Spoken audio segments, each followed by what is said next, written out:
Michelle Pfeiffer. Michelle Pfeiffer. Michelle Pfeiffer. Oscar nominee and Golden Globe winner Michelle Pfeiffer. Michelle Pfeiffer was built to last.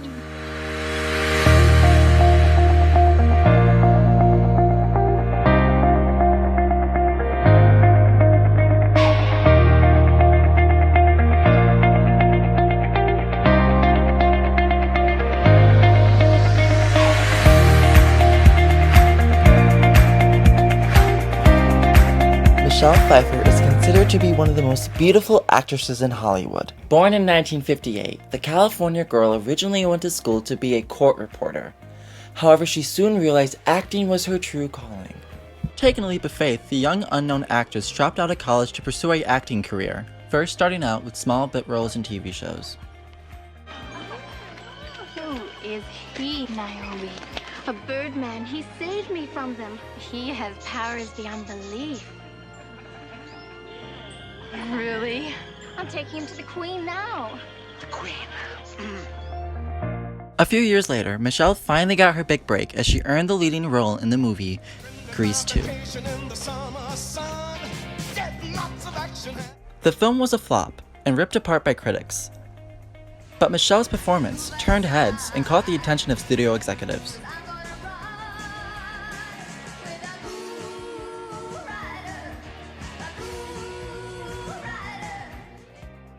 Not even a year later, Michelle would go up for the role that many people believe made her famous. And he didn't particularly want me for the part, you know. Oh, he didn't? No. Really? Well, look, my last credit before that was Grease 2. Can you blame him? The film was Scarface, and Michelle portrayed the sexy, cocaine-addicted Elvira. Don't call me baby. I'm not your baby. Her flawless, subtle performance was ahead of its time, and showed Hollywood she was more than just a pretty face, and earned her a role in the film The Witches of Eastwick, where she starred alongside Hollywood's finest, Cher, Susan Sarandon, and Jack Nicholson. The film was a game-changer for Pfeiffer, as it launched her to mega stardom, and she didn't quite know how to handle it. It felt like people were more aware of me all of a sudden. And what did that feel like to a young actress? It was a little scary for me. Shortly after, Michelle won the leading role in the movie Married to the Mob, and received her first Golden Globe nomination. 1 year later, she stunned audiences in the period film Dangerous Liaisons, and received her first Oscar nomination for Best Supporting Actress. I think we should end this conversation. I shall leave you in possession of the field.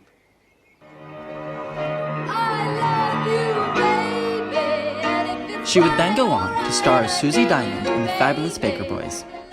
And then Baker Boys came up, and I hadn't had a voice lesson, I hadn't done anything, and I think that part of me thought, oh, it would just come back. And it was really frightening how gone it was, and I had to work really hard for about 2 months, and then continually through the film to get it into shape. Pfeiffer scored herself a second Oscar nomination, and this time won her the Golden Globe for Best Actress in a Drama. I'd find myself at the end of the night with some creep and tell myself it didn't matter. And you kid yourself that you got this empty place inside where you can put it all. But you do it long enough and all you are is empty. During the production, Pfeiffer was more than hesitant about filming a particular scene. Little did she know that scene would become one of the most famous scenes in Hollywood history. You don't really want me to stand on top of the piano, do you? I mean, people are gonna laugh, it's gonna be really silly. And he said, yeah, I do.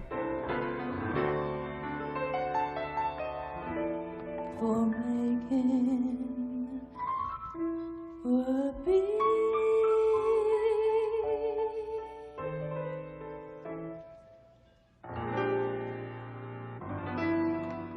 The winner is Michelle Pfeiffer. Fabulous Baker Boys. Didn't say anything on it. I didn't prepare anything.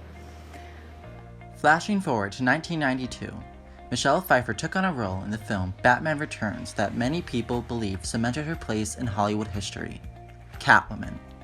I thought it would be a couple of scenes and probably, not a fully developed character. Then to my surprise, I read the script and I found she was just very, actually more complicated than I could have even imagined, just sort of psychologically. And even now people say to me, now, is she a bad guy or is she a good guy? And the reason that is because the character always was kind of going from one side to the other. And I think that she was always good at heart, but was always running astray. Bruce,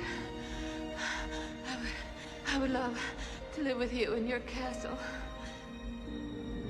Forever, just like in a fairy tale.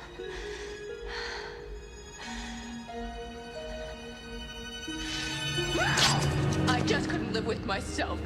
So don't pretend this is a happy ending. Selena. Michelle gave a stellar performance, and the film was a commercial success and critically acclaimed. She would go on to star in a slew of movies throughout the 90s and early 2000s. During those years, she received 4 more Golden Globe nominations and 1 more Oscar nomination for Best Actress in a Leading Role. Now a bona fide actress by 1994, Michelle was not only considered to be one of Hollywood's leading ladies, but was also considered to be one of the most versatile actresses in film. After a short break, Michelle returned to Hollywood in 2007 and co-starred in Hairspray as the villainous Velma Van Tussle, singing once again. Those poor runner-ups might still hold some grudges. They powdered their cups, but I screwed the judges. Those broads thought they'd win. If I played, they would spin in their dance. Not a chance. And co-starred in the fantasy film Stardust as a youth-seeking witch. In 2012, Michelle reunited with an old friend and starred in Tim Burton's reimagining of Dark Shadows. Angelique, get out of my house.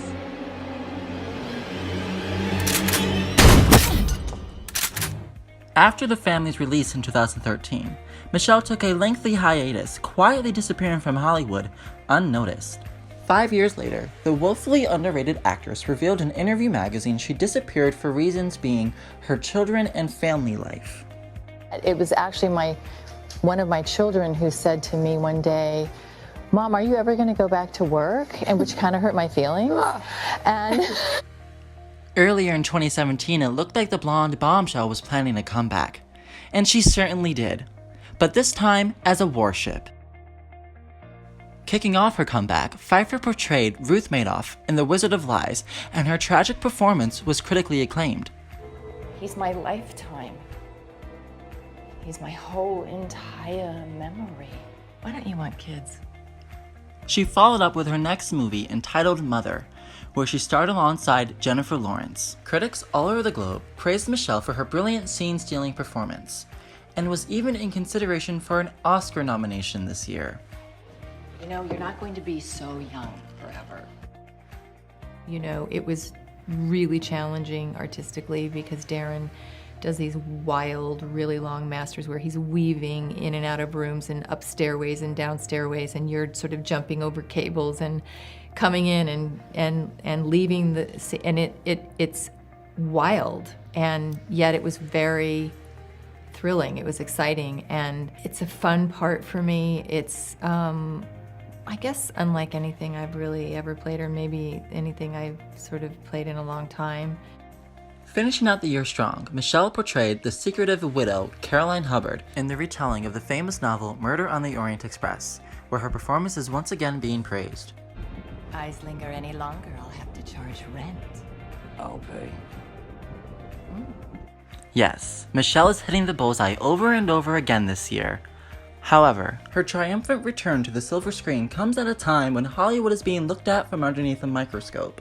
A list of actors, directors, and producers have been accused of sexual harassment within the film industry, and Michelle has something to say about it. And I think more shocked by how systemic the issue is. That shocks me more than anything. And the other thing that's been really eye-opening for me is that I have yet to speak to a woman who hasn't had an incident. Along with being a wife, a mother, and a Hollywood icon, Michelle Pfeiffer is a strong Hollywood activist and was recently rewarded for her work.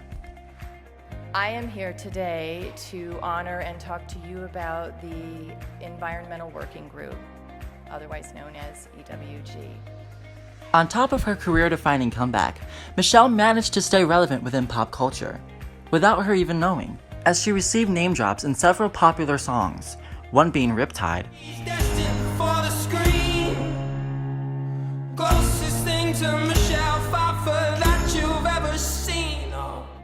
and Bruno Mars' Uptown Funk. This is that ice cold Michelle Pfeiffer, that white gold.